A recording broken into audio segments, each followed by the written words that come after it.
Hey there, welcome to our first episode of the Drone Training Podcast. Thanks for watching.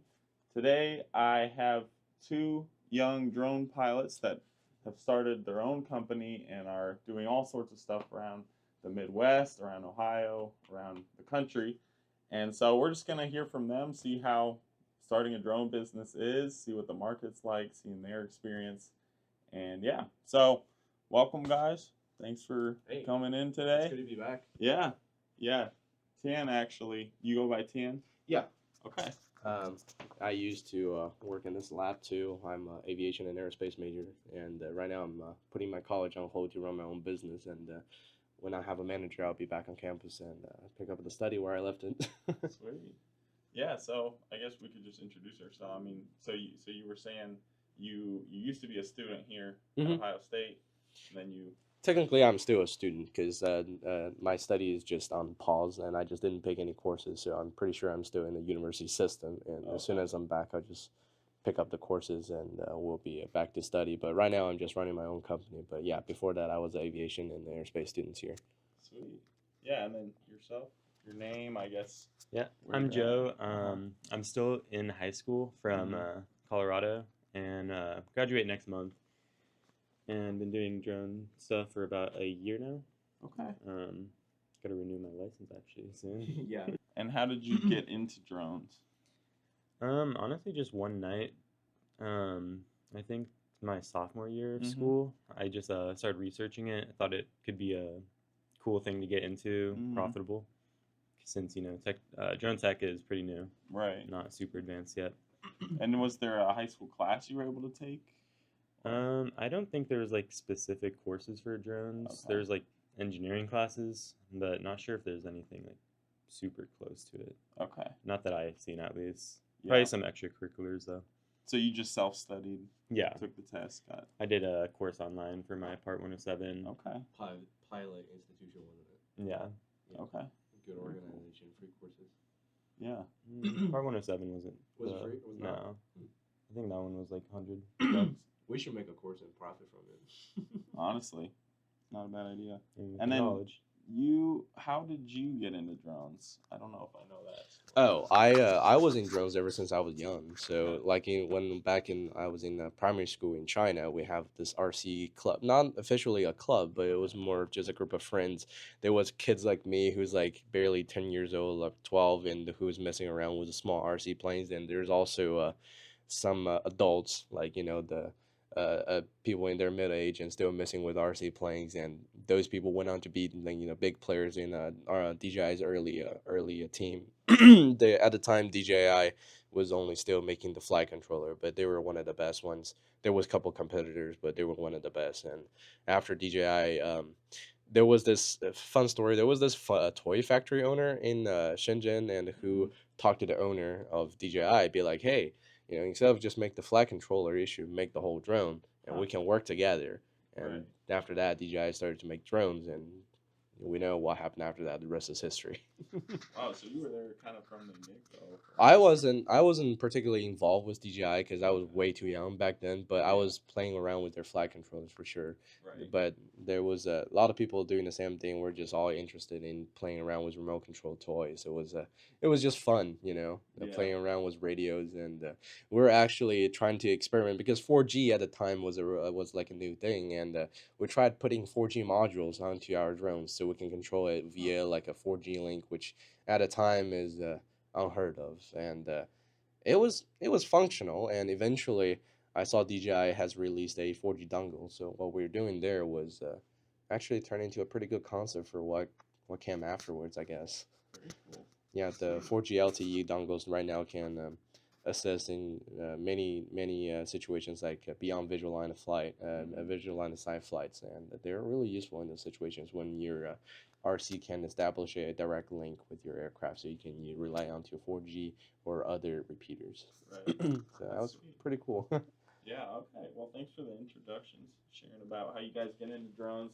I'm kind of curious about your company now. What's the name of your company, and also what industries do you guys do jobs for?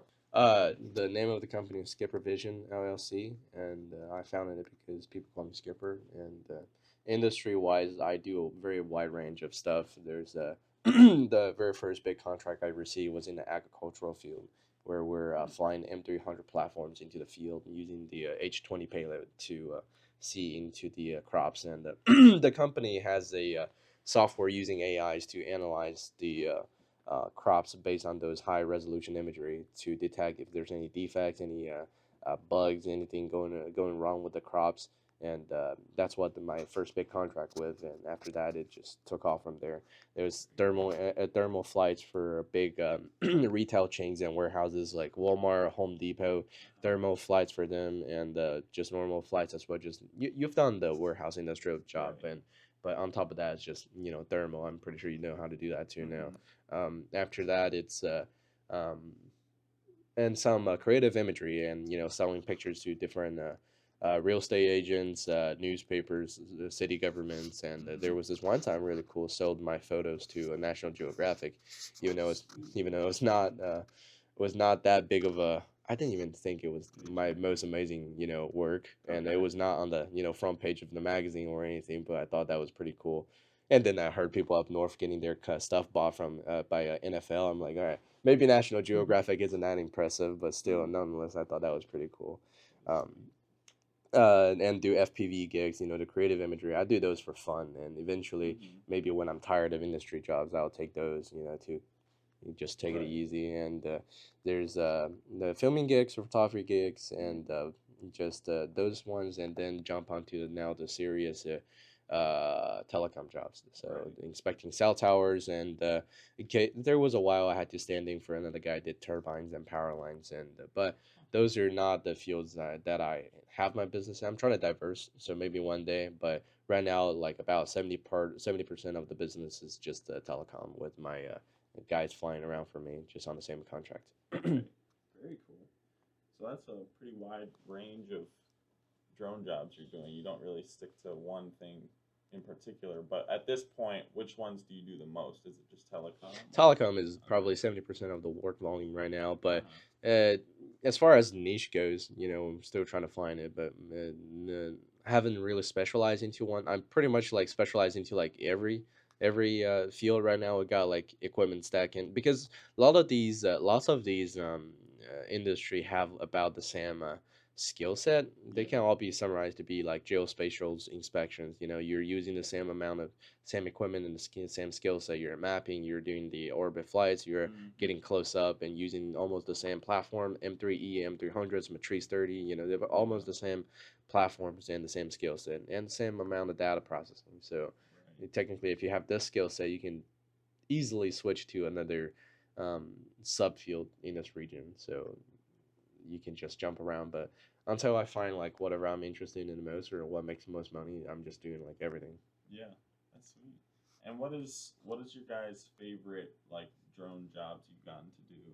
I guess you go first, and then Joe. My favorite drone job, telecom is pretty good. We travel around and get to see the entire country. Okay. I travel like 33,000 miles, I think, last year, and went to see just Colorado, all the Colorado mountains, Utah mountains, and then California and Seattle, all kind of sweet places, and that's I like it a lot. I like traveling, and but it's not definitely not for everyone. I think you can attest to that. But aside from that, the agriculture job is one of the my favorite ones too because I basically do nothing. I just sit in the car. I deploy the drone. I sit in the car and watch it fly. That's it. Change batteries and let it fly. Easy Right. job, easy money. Yeah. So that's my favorite. I haven't done that many types of drone jobs. I've pretty much only done orthos on like stores like Walmart and Okay. warehouses. Did a couple of those in Colorado, and then just telecom. But out of those, I'd say telecom because Okay. traveling, like you said, Traveling a lot. before I didn't really get to travel, and Yeah. since I'm a student still. Right.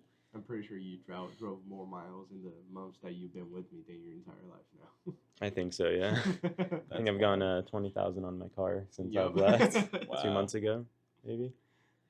That's fun. Yeah, 1,500 miles from Colorado to Virginia, where we met up. Wow.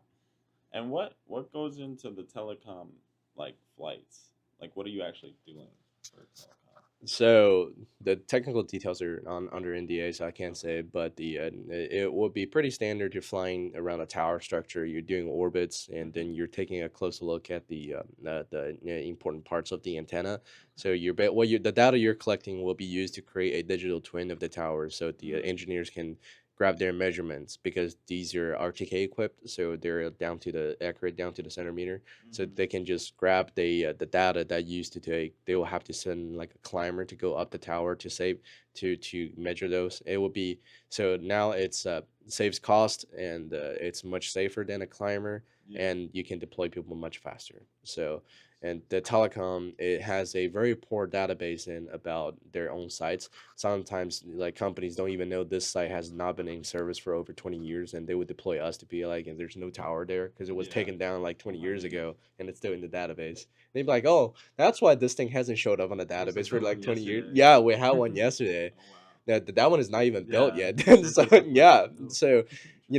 the joke in the industry goes as we work in telecom, but there's no communications at all. So the sort of having pilots in this industry is trying to sort out this sort of issues. We're gathering data on how to access the site and what the site's condition is at during the time of the capture, Yeah. and very accurate documentation and inventory of what's in the equipment at the time, and an accurate digital twin, so people can create CAD and other designing schematics from the model directly. Right. So that would be a much better workflow than before because they had to send people up to take measurements. Yeah. Very cool. And then another question for you: when you were in school, were you also able to do some drone jobs on the side and make some money doing that, or was it only after you got done with your classes? Yeah, so I started some drone jobs. I think most of them were during my junior year. Mm-hmm. Not too many, but yeah, on the side, I think I did 3 or 4 in one day in up in Denver, Colorado, Mm-hmm. where you just like walk around the like you couldn't fly because it's right next to the international airport. Mm-hmm. So just walking around for miles with my drone in hand, Mm-hmm. made about $1,000 that day, which is like my most I've ever done Uh-huh. because High school jobs are school. you Yeah. know? Yeah. And then yeah, before that it was just like 1 or 2 a week, not too much because Yeah. just signed up for the platform. Yeah. Very cool. Yeah, and the ones that you were doing with the drone in hand, what are those called? Those jobs, I guess. I'm not sure actually. Pavement Just inspections. yeah, just that. Pavement. Okay, so it's inspecting And the then we had to do pavement. the facade as well. Right. Yeah, pavement and ground facade. There's also aerial facade, but ground facades capture a little bit more to the base area. Mhm. So. Right. And pavement is basically just point the camera onto the ground so they can see cracks and stuff. in the Yeah, I ground. think with those four sites, I took 12,000 images, Wow. taking Yeah. like one every 2 steps Couple or something like gigabytes that. worth of Mhm. data for sure. I forgot how much. I think it was Yeah. around 40 1200 gigs. pigs. Yeah, 1200 Wow. pigs, like 8. Yeah, and then, what are some, I guess, challenges to first of all owning a drone business, but also like, I guess, what are just some frustrating or annoying parts of drone jobs to you guys? I guess first answer the first question, I guess, but Yeah, you want to answer? Do you Mhm. have a drum business? The nuke is better without worlds. I don't. And that's just my personal thing. Okay. Um, I'd say I don't have that much experience in it, but I'd Mhm. say the hardest part would be getting clients Yeah. For somebody who's getting started, definitely. for getting started. Yeah, that's probably the toughest thing, building connections Right. to get those jobs. What's the, I guess, best way to do that from your guys' experience? For me, I think signing up for like a drone provider network Okay. would probably be the best way to start off until you get those connections and Mhm. like a portfolio. Right. Besides that, I think that's probably the best thing. Yeah. And then just looking around your local area, Mm-hmm. could try emailing local contractors or Right. real estate. Very cool. The best way to build connection, attending network events and getting onto what we call the old man's social media, like LinkedIn and whatnot. So those are some of the industry standard. But for younger side, getting onto YouTube, Instagram, and having your own platform, you need to. The important thing is that you need to have your own brand, and the bigger part is that the drone industry is gonna get younger, and younger. So on top of having the LinkedIn, you should probably also look into getting TikToks and Instagram and start having your own brand out. A lot of people have done that and be really successful. And aside from that, attending your local networks and just go out and just cold call, talk to whoever you can find. And I think learn how to talk the way the client like is the most important, because you gotta. It doesn't matter if you have the best skill set, the best equipment, and whatnot. It's whoever has the money who hires you. So how to win him over is the most important skill set, other than how to fly a drone. Because I learned that the hard way. Yeah. Even though the first year into the job, I was really competitive on the skill side and the equipment side to a lot of the local DSP, but they were getting more jobs than I do because they have the right connections and know how to flight talk is to the easy people. part. Flight is the easy part. Yeah. The people part is difficult. So Interesting. after you have one client, you can expand on him. You just got to meet somebody in the industry who's willing to say, hey, if you need a job, call this guy. You just got to meet that guy. And it will take a while, but eventually I think you'll just find him. But and you just gotta keep your eyes out, talk to people, and just gotta work nonstop, because starting a business is not easy. Right. Yeah, sweet. So networking, and was that a long process for you originally? I mean, I know you were doing VC jobs for a while. Is that kind of how you got into? No, Zyview jobs are like contracts, and so the majority of the DPN jobs are the leftovers from Zyview's internal pilots. So okay. those jobs are basically, if none of the internal jobs wants to take it, then it drips feed into the DPN, so everybody can just look on their app and take a job. Now that the clients on there is already contracted with Zyview, so you're not likely to make a network connection on them. But if you're really experienced and did a lot of jobs for Zyview, and one day they will hit you up with an offer, be like, hey, do you want to take up an internal pilot job, which I have received, and aside from the telecom gig, which they call me and be like, hey, do you want to fly for telecom? We see you on the board for a while. So there was that connection, and Zyview. But aside from that, making connections, you just got to look out for emails, offers, and you got to put your resume out there, get your name out there, talk to other people, and just got to know the guy who hires people. Right. That's the big part about hiring. And some of the platforms like droners.io even says, hey, if you try to steal clients from under us, we'll kick you off from the platform. The majority of them are Wow. like that. I know Fly Guys, another big company, DPN, tried to steal the old agricultural contract that I used to work with. They're handling that now, which was way worse than when an independent contractor was handling that. So it's not good when a big platform comes in and take over these jobs, because they will first take a cut and then give the remaining pieces to the pilots, and at that point there's usually not much left over. So Fly Guys is I would say one of the worst platform I've worked with, but Really? yeah, Zyview is much better. They Yeah, much more working with, professional. Fly Guys. Yeah. Zyview. That's interesting because my experience is kind of the opposite. The opposite. Yeah. Yeah. Well, Zyview was very professional, but I think it was just the in-person contact and the connection with Yeah, some of the the fly guys like to call people up Right. directly, but the fly guys had like 3 jobs. They had like 3 jobs in the span of the whole summer, whereas Zyview's Yeah. coming in nonstop. that's So that's right. the work volume. And then the second thing is the agricultural contract I worked over the summer made around netted me about $30,000 to $40,000 for the salmon contract. Fly Guy was trying to hire people for like half of that cost. So Interesting. and this year doing the same thing, just Mhm. paying people half as much. The other half they just pocketed. So that's why I don't Wow. like.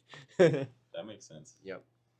And then switching topics, what are some have you guys ever had drone crashes? And if so, what's one of those that's stories? just like industry occurrence. And what kind of drone was it? I don't know. I have not crashed any of my drones yet, Really? but Wow, that's great. it will come eventually, I'm sure. Yeah, it's only a matter of time for you to Yeah. crash your own drone. But for me, I have not had a.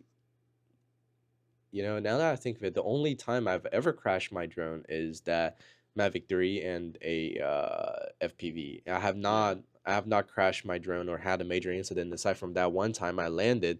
I forgot that I landed and I stepped on my drone. Yep, there was that. But aside from that, I never had an in-flight emergency aside from 2 years ago when I just started on the drone stuff, and it was very very stupid. I didn't have a very good visual line of sight, and there was a blind spot. This is before the Mavic 3 had the had a firmware update where you can use the sensor camera as a visual assistance. This is when you cannot see through this camera, and there was a blind spot to the left of me where my subject is in front of me. I was rolling to the left. I didn't see a pole, and then it hit because the pole is too slender for the obstacle avoidance to see, and I didn't see it, so I crashed because I was too focused on watching my subject in the RC.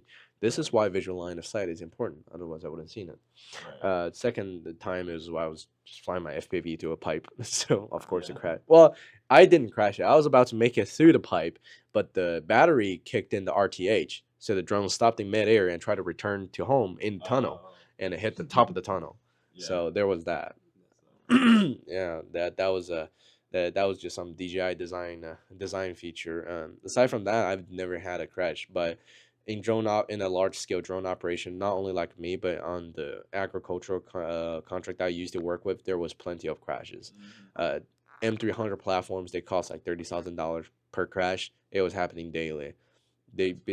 Pilots are taking off from under the power lines, flying straight into the power lines, flying across the road without looking left to right, and then a car hits them. That's the most dangerous. Sometimes it hits a bird, and then and sometimes they just didn't do a prop check before they take off. Prop fails mid-flight, crash the whole drone. Very very frequent stuff happening. And those M300 flight crashes, they're no joke. They can kill someone if a piece of prop break off and hit you. They can take off your finger. Very easy. When you get to industry jobs like that, it's really really easy to get hurt. So for M3Es, they're a little bit better. Props can probably just cut your finger and you'll bleed a little, but you'll be fine. But if they lose power in mid-flight and hit you in the head, you're gonna die. So just make sure obey Part 107 regulation. Do not fly over people. Unless you have the proper parachute equipment and stuff. In my own operation, there has been crashes too, and 100% of them are pilot errors. None of them has been like mechanical failures or anything. And this is why you need to just hire good pilots, make sure their training is on point, and that's all I can say because it's unavoidable. It's bound to crash at some point, but you can do things to make sure that it doesn't happen when you're on the job, and just better training and be competent at your job and have that safety awareness. I've studied a little bit and I realized that majority of the aviation students who then turn drone pilots do not have crashes because that aviation safety mindset is already like ironed into them, where versus somebody who comes in with no aviation experience. So safety is definitely a big factor of the entire operation, but crashes are bound to happen. Right. And aviation students, they treat it more like an aircraft in airspace because it is as opposed to a toy it is or an something. aircraft. Right. In the eyes of the law, it is just an aircraft in airspace, and on top of that, without direct human intervention inside the cockpit. Right. Yeah, I haven't had any aviation experience before my drone, but No crashes so far. yeah, lots of research and videos. Yeah. Studying for I try not to 107. make stupid mistakes, and Part 107 regulations are very fair, I think. Yeah, if you follow that regulations to a T, you would never crash. Yeah, there's no reason that you would need to break them. Anything you could need to do, it's most likely legal. Yeah. Right. Well, it will be tedious, like when we did ops in New York City. There was no flight. Yeah. So, but under the current law legislation, you can get everything done. In theory, there will be a lot of moving pieces and time and bureaucracy, but you can. Okay. And then, I guess for both of you individually / for Skipper Vision, you guys have 5 to 10-year plans? Like what do you wanna, where do you want to see this going, as a company / individually? What do you guys have long-term goals for drones? Yeah, well, Skipper Vision wasn't founded to just be on drones. Actually, it was really interested in doing photography and film and stuff. So, in about 5 to 10 years, I was hoping I'll be on like some of the mainstream documentaries or film crew to either do aeroflight or just be on the camera. So, and do some specialized photography and filming. I like to, aside from the industry job, I just like to do drones and camera work in general. So that's where I wanted to be. I plan on retiring when I'm 30. So hopefully right now it's looking like it's trending there. So I should be able to do that. But you just gotta keep working on it. So you can't just if you slack off one day, then you'll be losing. Because I don't think I this is something I didn't realize when I first started is that if I don't work, when I'm self-employed, I thought, hey, I just didn't make any money. But then I thought about it. I actually lost about like say I make about $1,000 a day back then, and then I would not be gaining $0. I would be losing $1,000 that I could have made. So that kind of it's called realized loss, and then I realized that I was losing $1,000 if I don't work that day because I could have $1,000 in profit, and that kind of pushed me forward. Yeah. I don't have necessarily specific goals for 5 years. I just plan to expand and gain more connections and do more work. I primarily want to do drone work, but I am definitely open to expanding to like ground shots and other types of photography. Okay. But so nothing like is specific, Right. if you know, just like going with it. Yeah. Is there any specific industries you guys are trying to get into more, like maybe the creative flights, or maybe you don't want to do certain types of flights anymore? I don't know. I love doing creative flights. I prefer doing photography rather than videos Okay. with my drone. I just think it's a lot more opportunity for me because I'm not sure. I just like doing still shots rather than videography. Yeah, I'm the opposite. I like filming. Same. Yeah, I like doing videography and filmography, and a lot of the stuff here. Cinematography is the field I'm trying to get into, but I also have a lot of employees who are actually ex Hollywood operators and camera operators, and according to them, TV industry isn't the best right now, so we'll see about that. I do like to do a lot of drone shots and just ground shots. I really like to do cinematography at some point. I think that's what I would actually formally study when I come back to the college. Okay. Wow. So not engineering. I think aside from engineering, because right now, even not currently studying, I still actively take part in research with my friends who are all PhDs and graduates. But I some of them, Max has said he wants to take me as his PhD student, but I don't want to. And we'll see about that because formally I kind of did pick up a lot of interest on cinematography. Engineering, I have pretty much learned everything I currently need for my business and I think to my own hobby because I have proficient cast skills and machining skills and other technology that I do for what I do and also know how to code. I've been coding for like over like a decade. And so at this point, I'm lots of my PhD friends come to me for consulting as far as engineering and coding goes. So right now, I don't think I want to go back to the institution to learn a little bit more because practically I was learning nothing. I was just doing reviews in college classes. But aside from that, yeah, cinematography and art side is something I've never touched before. So that I actually do want to formally study now. I think when I come back, I'll grab my aviation degree and then we'll see where it goes. And then I guess to conclude, is there any advice you guys would give to someone who's new to drones or considering it? Like I don't know which aspect of drones to get into, or maybe what the market's like, if you'd recommend it or not, or that kind of stuff. I'll let you start with this one. Really? First, you have to decide whether you want to be a DSP or you want to be an operator for a major company. Either side is fine. DSP may be more profitable in the long run, but it will be much more work that you have to do. Drone service provider, so it would be like a contractor who hire pilots or do it yourself and providing that sort of service in like a large quantity and much more specialized to a clan. So you can work for multiple clans for one. It's all up to you. You'll be essentially running your own business. So that's why that's a DSP. If you want to be an operator for a big company, it will be much easier to get to. It will be a stable career field. You'll get your health insurance and whatnot by that company. Just your typical 9 to 5 operator job. You get travel compensated. For drone job, what Zyview was offering me was.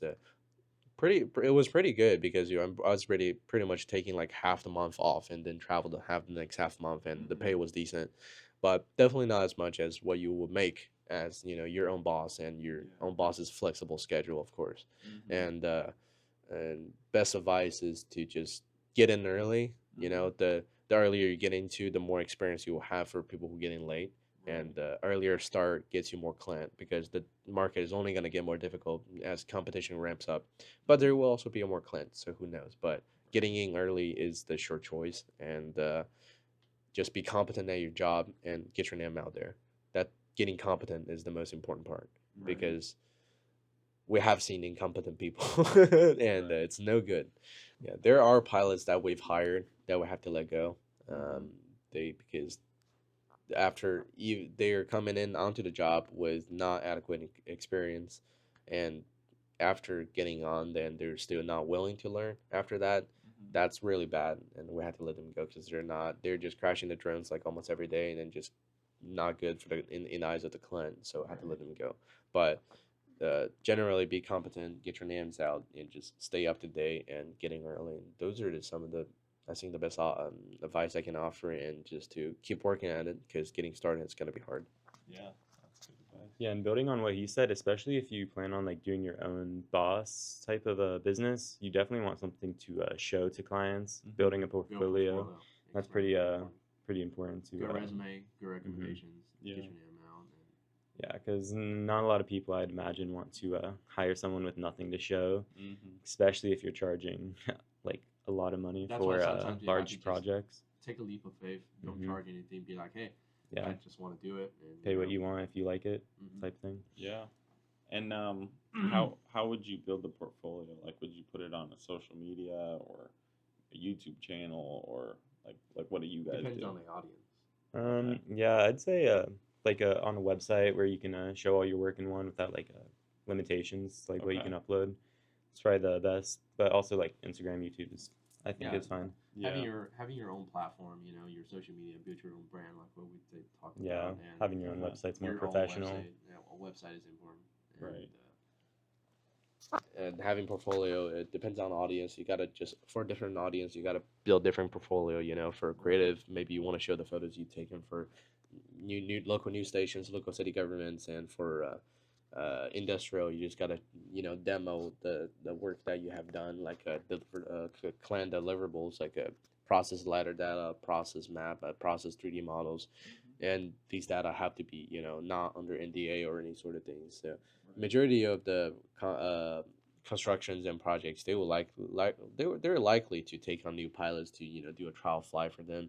But majority, the big some of these bigger firms have been training their own pilots, so you just got to find that niche and make yourself stand out against all the other like a million others who just decided, hey, Part 17 seems cool, let me just grab it. So Yeah. No, yeah, that's good advice. I don't think there's anything else that I have to ask, but thanks for coming in today. Thanks for sharing. That's a really good insight and really good advice. And good luck with the rest of your guys' business and traveling. And thanks for watching, everyone, and we'll see you next time.